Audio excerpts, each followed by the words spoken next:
Tulsi Gabbard and Caroline Leavitt actually got some pushback inside of the White House. Obviously, we knew that they got some pushback. And the Obama administration is basically saying that Trump is trying to create a distraction away from something, which I'm assuming that they're assuming the Epstein files. All right. So let me get that up. And then we're gonna give our assessment of that. So let me see if I can find that. Here we go. All right.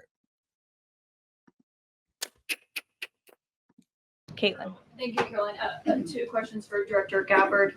Just on this, Director Gabbard, you referenced the past intelligence reports and assessments on this, including that 2017 one that was signed off, as Ed noted, by every Republican on the Senate Intelligence Community, including the acting chair of the time, now Secretary of State Marco Rubio, who said in a statement that they did not find any evidence of Russian collusion, but they did find, however, is very troubling, and they found irrefutable evidence of Russian meddling. One, are you saying that he's wrong in that statement that he made then? And secondly, what would you say to people who believe that you're only releasing these documents now to improve your standing with the president after he said that your intelligence assessments were wrong? Well, first, I want to correct something that you stated, which was... Let me say something. Caitlin Collins, I heard that she just recently bought a new house because she get into the bag. That lady, we could say what we want about CNN and MSNBC, but let me just say something. Caitlin Collins, whatever her agenda is, she is consistent. She does not stop. She goes and goes and goes, and she don't, a lot of people, they get mad. I've seen that Joy Reid, for example, got mad at Trump and was pissed off and was, kept going back and forth, saying that if Trump is insulting her or whatever, so on and so forth, blah, blah, blah. And that's the difference, I think, is between white women and black women. The difference between white women and black women is black women look at it as a slight. White women look at it as a compliment. They be like, listen, you said my name, or I'm going to keep doing what I'm doing, and I'm going to get even more visibility. Caitlin Collins leverages it in order to get more visibility and became a person that bought a new lake house. I'm telling you the truth. The difference between a lot of black women and white women is that black women, a lot of times, or black people, they get offended when they get called out and not looking at it as a marketing opportunity for the president of the United States of America to even say or acknowledge anything about them. Caitlin Collins, is trash as she is and as relentless as she is, she stay asking them dumbass questions or the relentless questions or the uncomfortable questions that then keeps her name. Forget CNN. Y'all keep saying it's CNN. That keeps her name visibly in the media. Think about it. Caitlin Collins, this is the difference between a great content creator or a person that understands branding and a person that does not care about public perception, but cares about whatever it is that they need to do. Caitlin Collins is the only reporter that we name by name that is in the White House that Trump regularly acknowledges and say CNN fake news or whatever. Caitlin Collins is the only reporter in the White House that regularly gets visibility. Every time I'm talking about marketing. Forget whether or not we think she's right or not. Caitlin Collins understands her role and she plays it to a T. We always are coming back and saying, this is what Caitlin Collins said to Caroline. This is what Caitlin Collins said to Gabby. This is what Caitlin Collins said to Patel. This is what Caitlin Collins went back and forth with Trump. And she just continue to get paid, continue to promote herself, continue to get more visibility. And so when black women, I can't believe you said it, Caitlin, be like, listen, I got a follow-up question.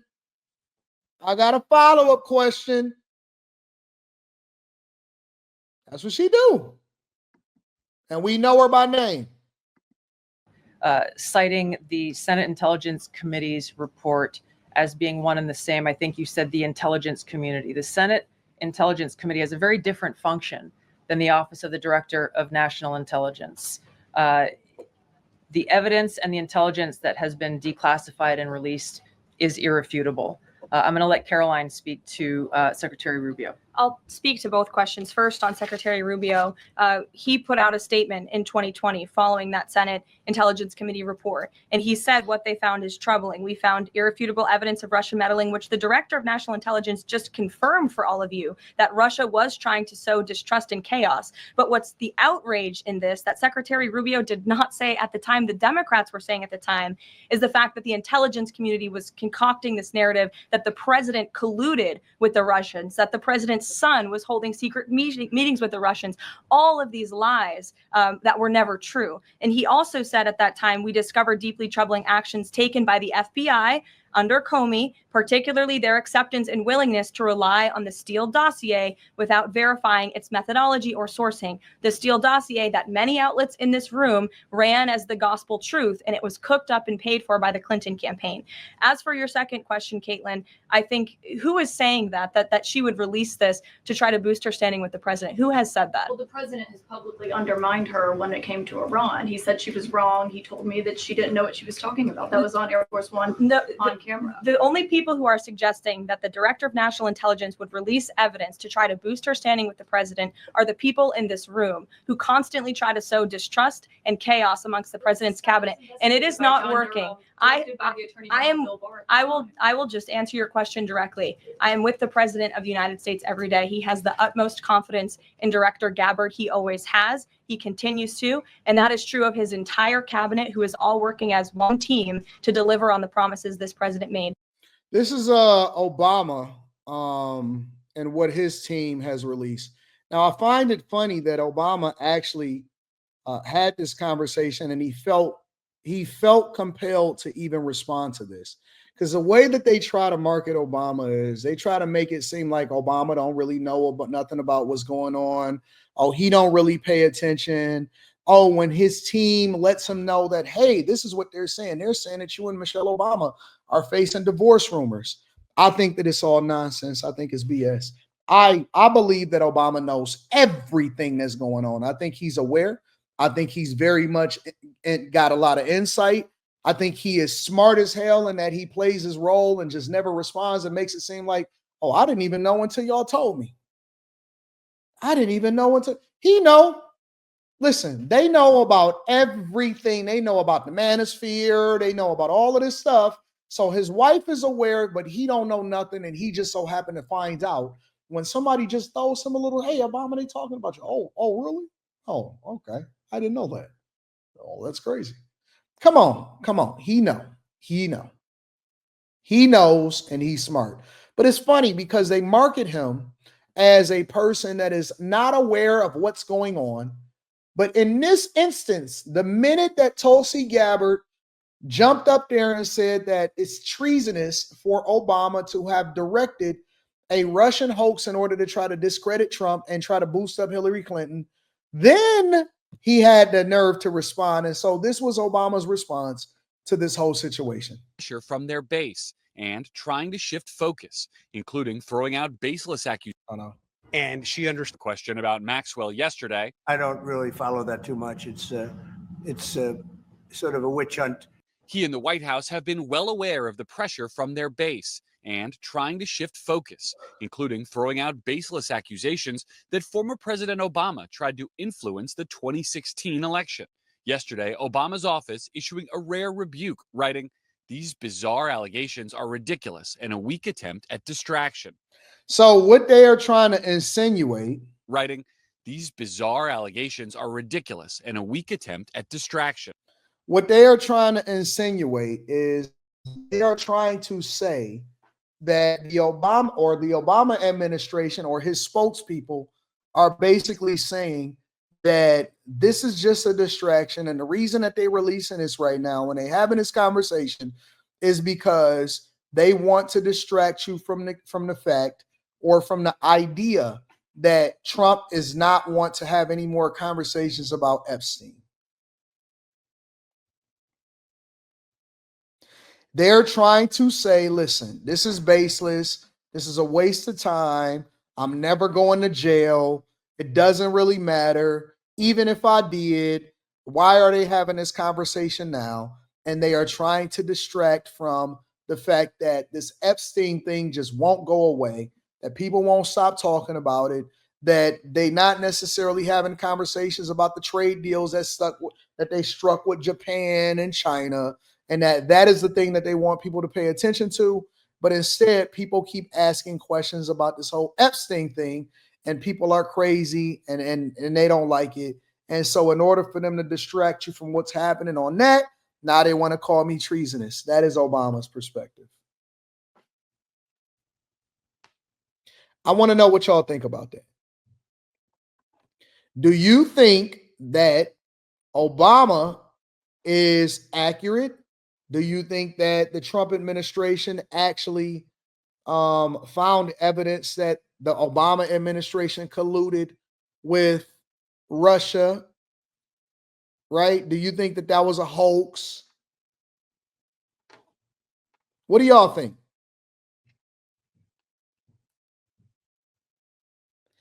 I agree, Mark. I agree. Mark Griswold, you hit the nose on the head. In my opinion, I believe that two things is true. I believe that this is absolutely something that they would like people to focus on in order to take their attention away from the fact that people won't stop talking about this whole Epstein situation.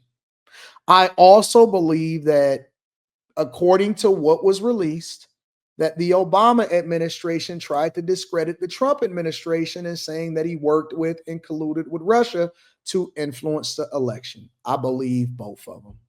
I believe them both. Absolutely. I personally, in my opinion, I believe them both. I never not believed that the Obama administration and everybody, I still believe the Obama administration was the ones that was running the White House and the Biden administration. Everything that we find out 7 and 9 years later when it doesn't even really matter. Everything that we find out is 7 and 9 years later when it doesn't matter anymore, when we have the hindsight. I believe that they did try to influence what was happening in the election. I believe that they did influence what happened in the 2020 election. And I also believe that the Trump administration would like for people to stop asking about this whole Epstein situation. I believe it all. I believe it 100% without any kind of reservation whatsoever. Maybe I'm too unbiased. Maybe I'm too unbiased. Maybe I'm conservative in my views. I vote Republican because I like and I believe in what Trump is doing, but I'm also mainly independent in my observations in order to be objective about having these conversations. Because I can't not say it. I promised you guys this year, I said, look, y'all, this is what I promise you, and this is what I'm going to say. I'm going to really say what I believe, and I'm not going to ever not have a conversation because I believe it's only one way. I have to say it. I have to say it. And I could be wrong. I could be 100% wrong, but I have to independently, objectively say it.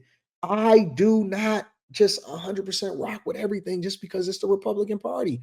I can't just go into that. I can't just tell you that. This is my opinion. These are my opinions because, it is what it is.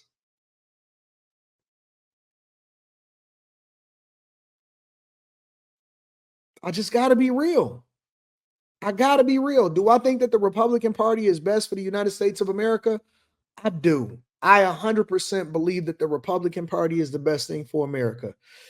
Do I believe that the Republican Party got some real deep, dark secrets that they don't want to get out? I do. I 100% do. Do I think that it'll affect my life if those secrets got out? I don't. So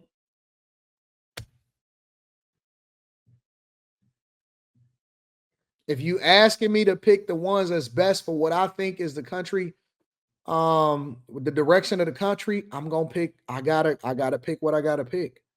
At the same time, I can't not be objective in saying that what I believe to be true. I don't think that they want us to continue to talk about these Epstein files, nor do I care about the Epstein files.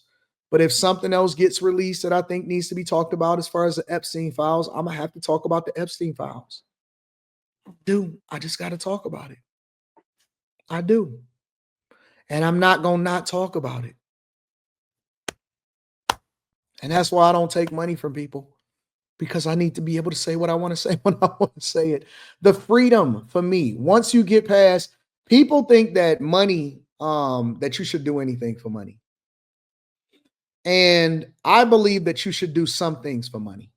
You got to feed your family. You got to get to a certain level. I believe that there's a number that you hit that you start saying that I don't really do anything else for money. So that I'm going to just say whatever it is that I say. I believe that there should be a number that you hit that you can't say, listen, I'm going to keep on doing something. Because we go to work and we don't always want to go to work, but we do it so that we can feed our family. That don't necessarily mean that we love what we do all the time. You do what you got to do until you can do what you want to do. But once you get to the point to where you can do what you want to do, there has to be a number where you're going to say, you know what? All right, I'm not doing this just for the money anymore. I'm also doing it because I need to reserve my integrity. So I can't just sell out. As I can't just sell out. I can't just say it. You know what I'm saying? It's got to, y'all got to hit a number in your head to where it's like, all right, you can't buy me, because then you try to control me. When you poor, you don't have to sell out. That don't mean get rid of your integrity. That means you're going to have to do some stuff that you don't want to do when you don't want to do it. When you poor, you're going to have to figure it out, bro. You're going to have to sign that contract to dribble that basketball, even if you don't necessarily care for the commissioner. I got to feed my goddamn family. I got to feed my family. I got to dribble that basketball because I don't necessarily care for the contracts that I got, but it's more than what I had. But when I get into a position where your first album deal is going to be a slave deal. Your first album deal is going to be a slave deal. Some of it is going to be because you don't know no better. The other part of it is just going to be, but when you learn and you get more information, you do better. That's why I say it's okay for y'all. It's okay if you admit that you used to be a liberal. It's okay if you admit that you used to be a Democrat. It's okay if you used to be poor. It's okay if you used to be a sucker. It's okay if you used to be a simp. The journey and the story of how you came out of it is much more powerful than you just being whatever it is that you're trying to sell to other people. I want to know how you got to where you are. I don't want to know that you always was there. Like, you wasn't always there. You're supposed to evolve. You're supposed to be different. That's why I voluntarily tell people, man, I used to be poor as hell. I had money. I lost my job. I moved back into my mom's basement. Yeah, I was poor. Yes, I used to vote Democrat. I used to be liberal AD. Yes, I used to be this. But let's look at the story. Look at how I came out of it. This is how I evolved. And I'm going to be honest with you. I don't believe I'm going to be the same person in 2 or 3 years that I am today. Hopefully I evolve to be even more of a Super Saiyan. It's okay to at one point not know. That's called being young, dumb, and full of cum. At some point, you got to evolve. And when you get to a point to where you have power, you can't just take every dollar just because they offering it, because there's nothing else to buy. The only thing that you have left is your integrity and your word.